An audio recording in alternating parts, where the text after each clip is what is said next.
Hello दोस्तों, मैं एक बायोमोलिक्यूल के ऊपर वीडियो बना रहा हूँ जो कि सीबीएसई क्लास 12 के स्टूडेंट्स के लिए है, जो कि सेशन 20 से 21 के लिए है। तो व्हाट इज़ बायोमोलिक्यूल? बायोमोलिक्यूल के एग्जांपल अगर हम बात करें तो carbohydrate, protein, fat, vitamin, minerals, ये सब बायोमोलिक्यूल्स हैं। तो बायोमोलिक्यूल्स इन्हें बोला क्यों जाता है? सबसे पहली बात, ये मॉलिक्यूल्स हैं। सब ये जो भी दिख रहे हैं आपको सब मॉलिक्यूल्स हैं, और ये सारे मॉलिक्यूल लिविंग ऑर्गेनिज्म को बनाने के काम आते हैं, इसलिए बायोमोलिक्यूल्स बोला जाता है। कैसे बनाने के काम आते हैं? तो जितने भी आपको ये मॉलिक्यूल दिखाई दे रहे हैं, ये सब हमारे एक सेल के अंदर प्रेजेंट होते हैं, और सेल से हमारी ह्यूमन बॉडी बनती है। तो इस वजह से एक ह्यूमन बॉडी को बना रहे हैं, इस वजह से ये बायोमोलिक्यूल कहलाते हैं। हमारा सबसे पहला जो बायोमोलिक्यूल है वो है कार्बोहाइड्रेट, जिसका दूसरा नाम होता है सैकराइड। तो ये क्या होता है? तो आप इसे सिंपली जान सकते हैं कि जितनी भी शुगर वाली चीज़ें हैं, जितनी भी मीठी वाली चीज़ें हैं, तो उनको कार्बोहाइड्रेट बोला जाता है, या फिर उसे सैकराइड भी बोल सकते हैं। ठीक है, जितनी भी मीठी चीज़ें हैं जैसे चीनी, गन्ने का जूस, ये सब चीज़ें क्या हैं? कार्बोहाइड्रेट। आपको एक कार्बोहाइड्रेट का एग्जाम्पल याद कर लेना है, जिसको हम बोलते हैं ग्लूकोज। ठीक है, ग्लूकोज पे जो सवाल आता है वो उसका स्ट्रक्चर बनाने के लिए आता है। अब देखिए, जो ग्लूकोज है इसका 3 तरीके से स्ट्रक्चर बन सकता है। तो वो 3 तरीके कौन कौन से हैं? ओपन स्ट्रक्चर, चेन स्ट्रक्चर और पायरेनोज स्ट्रक्चर। लेकिन आपके बोर्ड में तीनों स्ट्रक्चर बनाने के लिए नहीं आते, आपको पायरेनोज स्ट्रक्चर बनाने के लिए आता है ग्लूकोज का। ठीक है, तो फिर देखते हैं कैसे बनाते हैं। तो सबसे पहले इस तरीके से आप एक साइक्लिक रिंग बनाएं,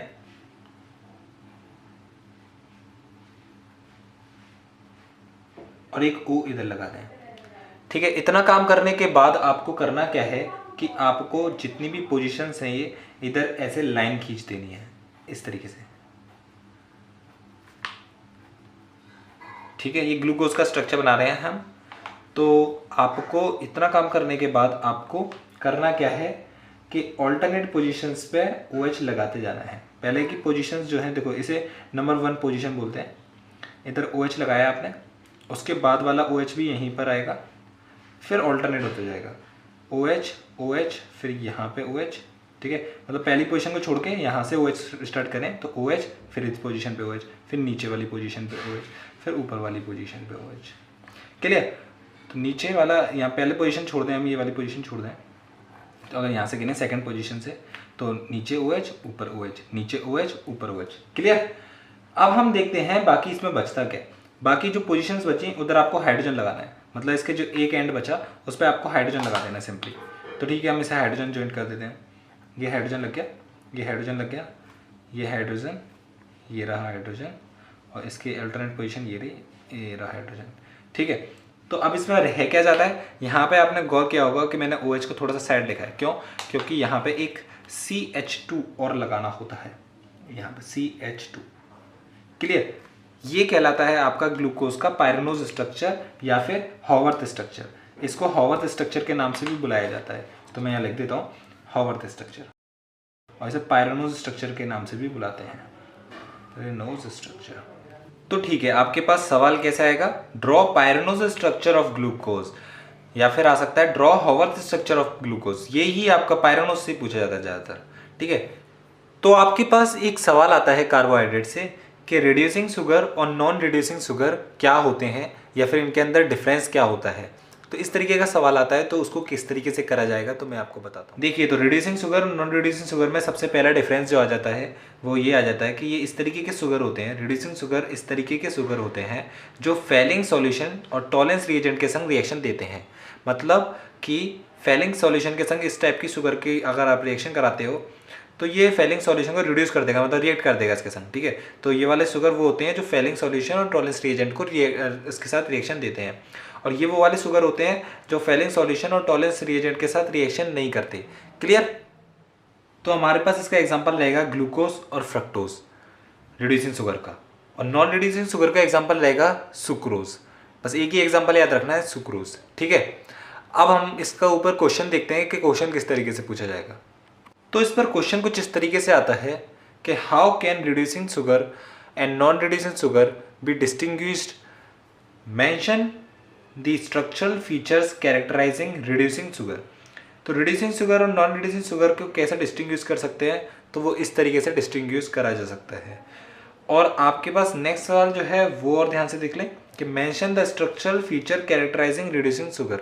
इसमें नेक्स्ट बार में ये पूछ रहा है कि रिड्यूसिंग शुगर से हमें क्या फीचर देखने को मिलेगा, मतलब क्या पता चल रहा है रिड्यूसिंग शुगर से, तो उससे क्या पता चलता है मैं आपको बता देता हूँ।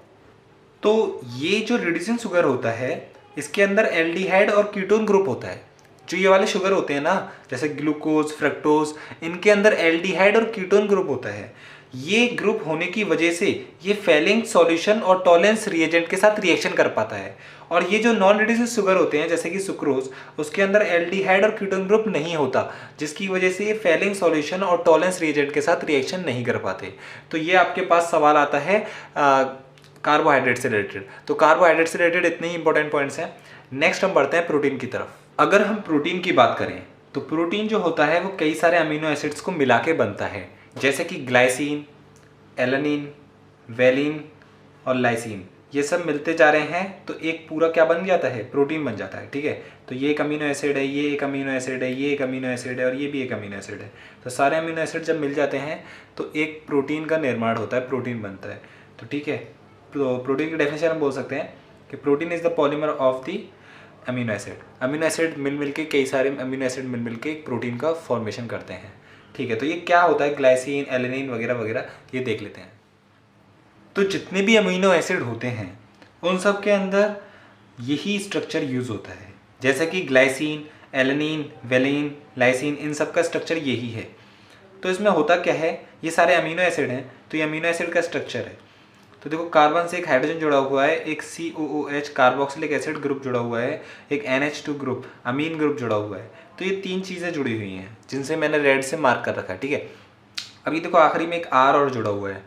ये चेंज होगा तो आपका अमीनो एसिड का स्ट्रक्चर भी चेंज होगा।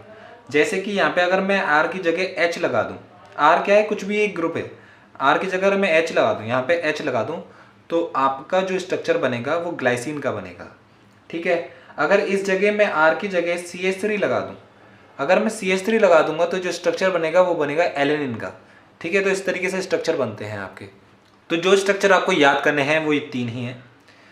तो अगर R की जगह H लगा दिया जाए तो स्ट्रक्चर बनने वाला होगा ग्लाइसिन, CH3 लगा दिया जाए तो बनने वाला स्ट्रक्चर है एलेनिन, और आखिरी में अगर ये CH CH3 आइसोप्रोपाइल ग्रुप लगा दिया जाए, इस तरीके का ग्रुप लगा दिया जाए, तो ये कहलाता है वेलिन। अगर हम इसमें ध्यान से देखें तो यहाँ पर हमें ग्लाइसिन, एलेनिन, वेलिन और लाइसिन ये जुड़े हुए दिख रहे हैं, ये बॉन्ड से जुड़े हुए दिख रहे हैं। तो ग्लाइसिन, एलेनिन जिस बॉन्ड से जुड़े हैं उसको हम पेप्टाइड बॉन्ड कहते हैं। तो ये पेप्टाइड बॉन्ड जो होता है दो अमीनो एसिड के बीच में बनने वाला बॉन्ड पेप्टाइड बॉन्ड कहलाया जाता है। तो ये पेप्टाइड बॉन्ड बनता कैसे है, इस पे सवाल आता है। तो कैसे बनाते हैं पेप्टाइड बॉन्ड, इसको देख लेते हैं। तो एग्जाम्पल के तौर पे है, ये हमारे पास एक अमीनो एसिड है और ये एक अमीनो एसिड है। ये वाला अमीनो एसिड कौन सा है, ये वाला अमीनो एसिड है ग्लाइसिन, क्योंकि यहाँ R ग्रुप की जगह H लगा हुआ है। और ये वाला अमीनो एसिड कौन सा है, ये अमीनो एसिड है एलेनिन, क्योंकि यहाँ R ग्रुप की जगह लगा हुआ है CH3। तो ये जो है दोनों आपस में अब जुड़ेंगे। तो दोनों आपस में कैसे जुड़ेंगे, यहाँ से वाटर रिलीज होगा। तो वाटर रिलीज कैसे होगा देखो, दिखाता हूँ। तो इस स्ट्रक्चर में ध्यान से देखो, हुआ क्या, यहां से OH और यहां से एक H निकल गया। तो यहां से एक OH, इस तरीके से यहां से एक OH और यहां से एक H, मतलब एक H यहां से, ये चीज क्या हो गई आपकी, इधर से निकल गया। तो आपका H2O बन गया, मतलब HHO, H2O निकल गया। और H2O निकलने के बाद यहाँ पे बचा CO, ये CO लिख दिया मैंने, तो यहाँ बचा NH, ये बचा NH। ठीक है, तो NH2 ये सब कुछ मैंने ऐसे लिखा है, ये सब कुछ मैंने इस तरीके से लिखा है। और जो चीज़ बदली है वो ये चीज़ है जो कि जॉइंट हो गई। तो H2O निकलता है, यहाँ से एक H और यहाँ से एक OH, H2O आपका रिलीज हो जाता है, माइनस रिलीज हो जाता है। और ये जो चीज़ आपकी मैंने बीच में रह गई, ये चीज़ आपकी सेंटर में, तो इसी को बोलते हैं आपका पेप्टाइड बॉन्ड। इसी को क्या बोलते हैं, आपका पेप्टाइड बॉन्ड, पेप्टाइड बॉन्ड। और पेप्टाइड बॉन्ड भी बोल सकते हो आप, पेप्टाइड लिंकेज भी बोल सकते हो इसे, पेप्टाइड लिंकेज भी बोल सकते हो इसे। तो सवाल किस किस तरीके से आते हैं, सवाल आता है सबसे पहले कि व्हाट इज पेप्टाइड बॉन्ड। तो पेप्टाइड बॉन्ड हमने बता दिया क्या होता है। फिर नेक्स्ट सवाल आता है व्हाट इज डाईपेप्टाइड। तो डाईपेप्टाइड हम बोलते हैं जब पेप्टाइड बॉन्ड दो अमीनो एसिड के बीच में बनता है तो उसे डाईपेप्टाइड बोलते हैं। जैसे कि अभी एक एग्जांपल हमने डाईपेप्टाइड का ही बनाया है, तो ये डाईपेप्टाइड का एग्जांपल रहेगा। फिर सवाल पूछा जाता है व्हाट इज पॉलीपेप्टाइड, पॉलीपेप्टाइड किसे बोलते हैं? तो जिसके अंदर बहुत सारे अमीनो एसिड, जैसे इधर भी एक पेप्टाइड बॉन्ड बनेगा, इधर भी एक पेप्टाइड बॉन्ड बनेगा नेक्स्ट वाले अमीनो एसिड के साथ, ऐसी ये चेन बनती ही जाएगी, तो इसको बोलते हैं पॉलीपेप्टाइड। ठीक है, जब बहुत सारे अमीनो एसिड हों उनके बीच में पेप्टाइड बॉन्ड बनते जाए तो इसे पॉलीपेप्टाइड बोलते हैं। तो अब हम इस पर फोकस करते हैं। तो देखिए कई सारे अमीनो एसिड हमने ये बॉन्ड से जोड़ दिए हैं। तो ये एक पेप्टाइड बॉन्ड है, ये भी एक पेप्टाइड बॉन्ड है, ये भी एक पेप्टाइड बॉन्ड है, तो कई सारे पेप्टाइड बॉन्ड प्रेजेंट हैं, तो इसे हम पॉलीपेप्टाइड बोल सकते हैं। ठीक है, अब हम देखें तो कई सारे अमीनो एसिड मिलके एक चेन बना रहे हैं, तो इस टाइप के स्ट्रक्चर को बोलते हैं प्राइमरी स्ट्रक्चर। प्रोटीन है ये, अब देखो कई सारे अमीनो एसिड मिल गए तो एक प्रोटीन बन गया। तो ये प्रोटीन का कौन सा स्ट्रक्चर है? तो एकदम सीधा स्ट्रक्चर अगर आपको प्रोटीन का दिखाई पड़े तो उसे हम बोलते हैं प्राइमरी स्ट्रक्चर। तो it is a primary structure. तो इस पर भी सवाल आता है प्राइमरी स्ट्रक्चर ड्रॉ करिए। ठीक है, तो इस तरीके का आप प्राइमरी स्ट्रक्चर बना सकते हैं। तो देखो ये एक प्रोटीन का प्राइमरी स्ट्रक्चर है, बिल्कुल लीनियर चेन है, तो ये प्रोटीन का प्राइमरी स्ट्रक्चर है। अगर क्या हो कि इन अमीनो एसिड के बीच में इंटरनली कुछ फोर्सेस लगने लग जाएं तो ये स्ट्रक्चर कुछ डिफरेंट हो जाता है। तो प्राइमरी स्ट्रक्चर में कुछ इंटरनल फोर्सेस के कारण ये एक हेलिकल स्ट्रक्चर ले लेता है। ठीक है, तो इसे अल्फा हेलिक्स के नाम से बुलाया जाता है। तो ये एक सेकेंडरी स्ट्रक्चर है।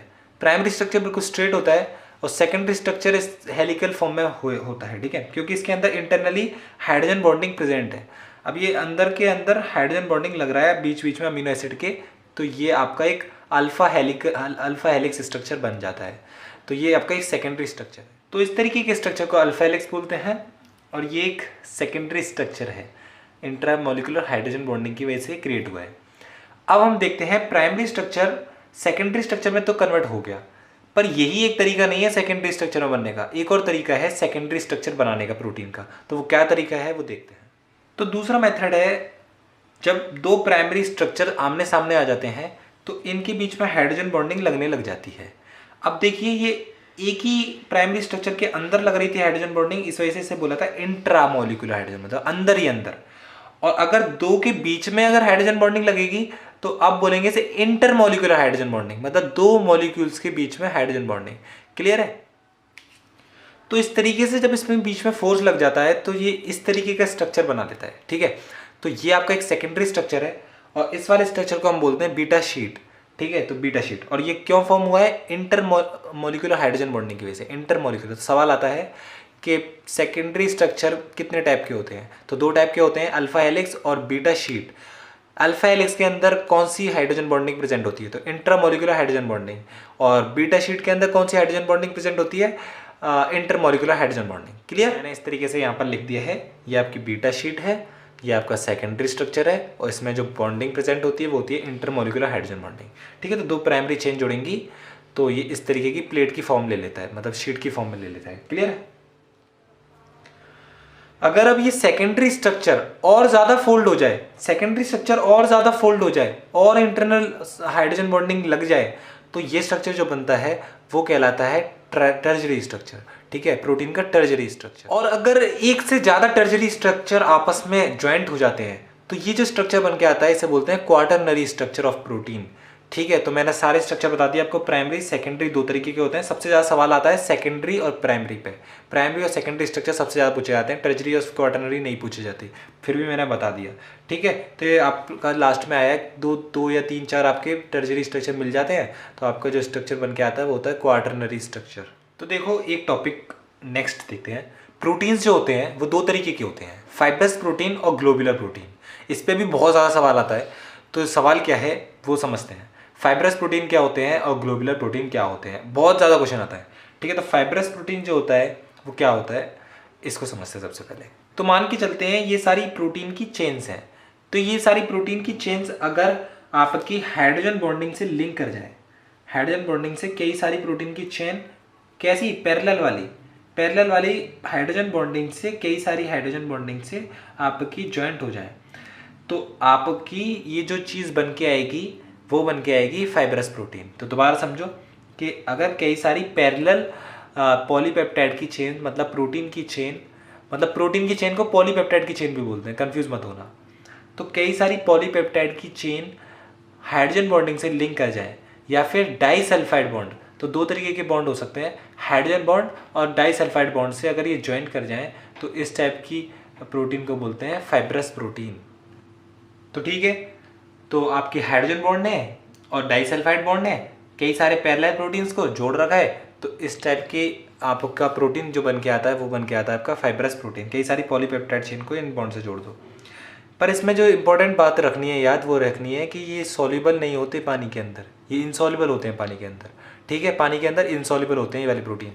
एग्जाम्पल याद रख लेना, क्रिएटिन और मायोसिन। क्रिएटिन और मायोसिन, क्रिएटिन होता है बालों के अंदर, मायोसिन होता है हमारी मसल्स के अंदर।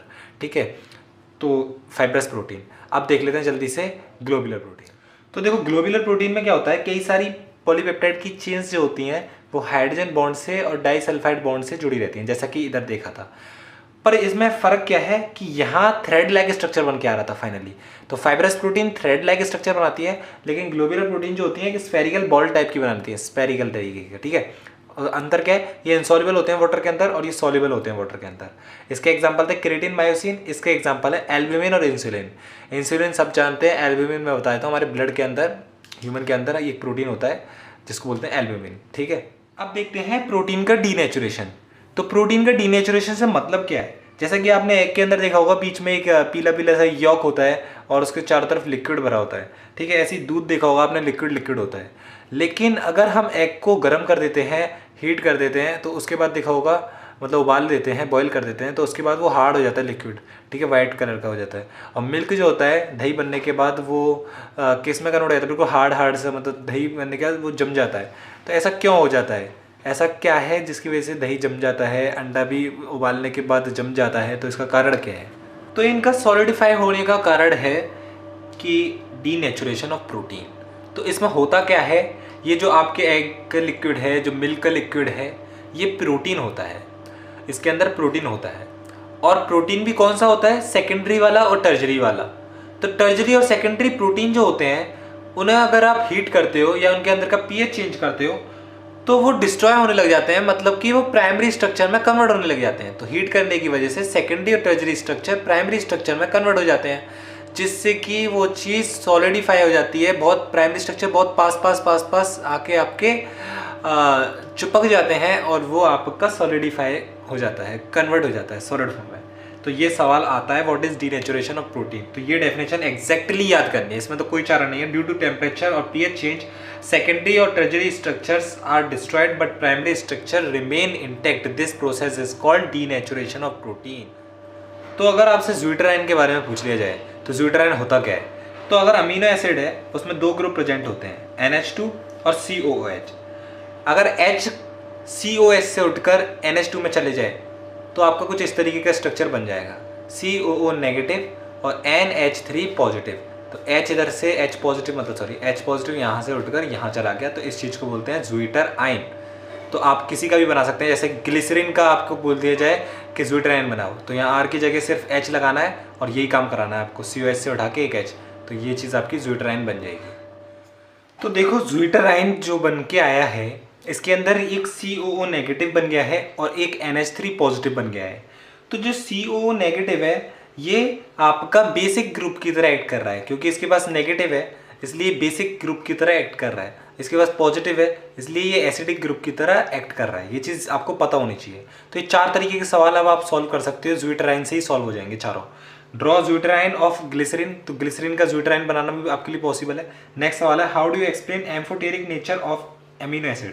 अमीनो एसिड का एम्फोटेरिक नेचर, एम्फोटेरिक नेचर मतलब होता है एसिडिक और बेसिक नेचर दोनों, उसको एम्फोटेरिक नेचर बोलते हैं। कोई भी चीज़ अगर दोनों नेचर शो कर रही है उसे एम्फोटेरिक नेचर बोलना है। तो ठीक है, तो एक्सप्लेन करिए amphoteric nature of amino acid. तो कर सकते हैं क्योंकि इसके अंदर एक बेसिक ग्रुप भी है और एक एसिडिक ग्रुप भी है, इसलिए ये एम्फोटेरिक नेचर शो करता है। नेक्स्ट सवाल, मेल्टिंग पॉइंट और सॉल्युबिलिटी अमीनो एसिड की ज़्यादा क्यों होती है। तो मेल्टिंग पॉइंट और सॉल्युबिलिटी डिपेंड करती है आपकी पोलर नेचर पे। तो इसके अंदर डाइपोलर नेचर है, एक ये रहा नेगेटिव वाला, मतलब चार्जेस जितने ज़्यादा होंगे उतनी ज़्यादा आपकी ये सॉल्युबिलिटी और मेल्टिंग पॉइंट वगैरह होते हैं, फिजिकल प्रॉपर्टी। तो आपकी ये CO नेगेटिव, एक तो पोलर नेचर ये रहा, एक पोलर नेचर ये रहा, तो डाइपोलर नेचर का है, इस वजह से ये ज़्यादा चीज़ें दिखाता है किसी और के कंपैरिजन में। तो सॉल्युबिलिटी और मेल्टिंग पॉइंट डाइपोलर नेचर की वजह से ज़्यादा होती है अमीनो एसिड की। Why amino acid and protein possess 2 pKa value. P K value दो दो क्यों होती है इसके अंदर अमीनो एसिड के अंदर, तो हम बता सकते हैं ये गलती हो गई। Why amino acid and protein possess two pK value, pK तो दो तरीके की पीके वैल्यू होती हैं, एक होती है पीके ए और एक होती है पीके बी, ठीक है। तो पीके ए तो हम एसिडिक की कैलकुलेशन के लिए यूज करते हैं और एक पीके बी होती है जो कि हम कैलकुलेशन करते हैं बेस की। तो इसके अंदर एक बेसिक नेचर भी है, एसिडिक नेचर भी है। तो पीके कैलकुलेट करेगा एसिडिक नेचर इसका और पीके बी इसका कैलकुलेट करेगा बेसिक नेचर इसका। तो इसलिए ये दो पीके वैल्यू पजेस करता है। तो आखिरी में हमें टॉपिक तैयार करना है डीएनए और आरएनए के बीच का डिफरेंस। तो डीएनए जो होता है वो डबल स्ट्रैंडेड होता है, बट आरएनए सिंगल स्ट्रैंडेड, और इसके अंदर डीऑक्सी राइबोज शुगर होती है, इसके अंदर राइबोज शुगर होती है। डीएनए जो होता है वो सभी तरीके के ऑर्गेनिज्म में जेनेटिक मटेरियल की तरह काम करता है, मतलब पेरेंट्स से बच्चे के अंदर जब जाता है तो डीएनए ही जाता है। लेकिन जो आरएनए है वो बस कुछ वायरसों में ही जेनेटिक मटेरियल की तरह काम करता है, मतलब अपने बड़े वायरस से, मतलब बड़े पेरेंट वायरस से छोटे बच्चे में जाने का काम, मतलब छोटे वायरस में जाने का काम आरएनए करता है। बाकी जितने भी ऑर्गेनिज्म में बैक्टीरिया वगैरह वगैरह उन छोटे छोटे ऑर्गेनिज्म में भी डीएनए ही होता है, लेकिन बस वायरस में आरएनए होता है।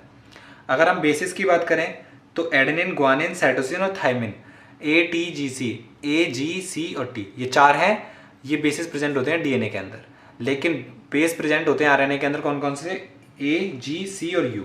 तो इसके अंदर थाइमिन होता है, इसके अंदर यूरेसिल होता है। इस पर अलग से सवाल आता है कि कौन सा बेस डीएनए के अंदर प्रेजेंट नहीं होता, तो यूरेसिल। और कौन सा बेस आरएनए के अंदर प्रेजेंट नहीं होता? थाइमिन। थाइमिन डीएनए के अंदर होता है, यूरेसिल आरएनए के अंदर होता है। ये वाला इसके अंदर नहीं होता, ये वाला इसके अंदर नहीं होता। और लास्ट पॉइंट है आपका, डीएनए जो होता है वो एमआरएनए बनाता है और आरएनए जो होता है वो प्रोटीन बनाता है। तो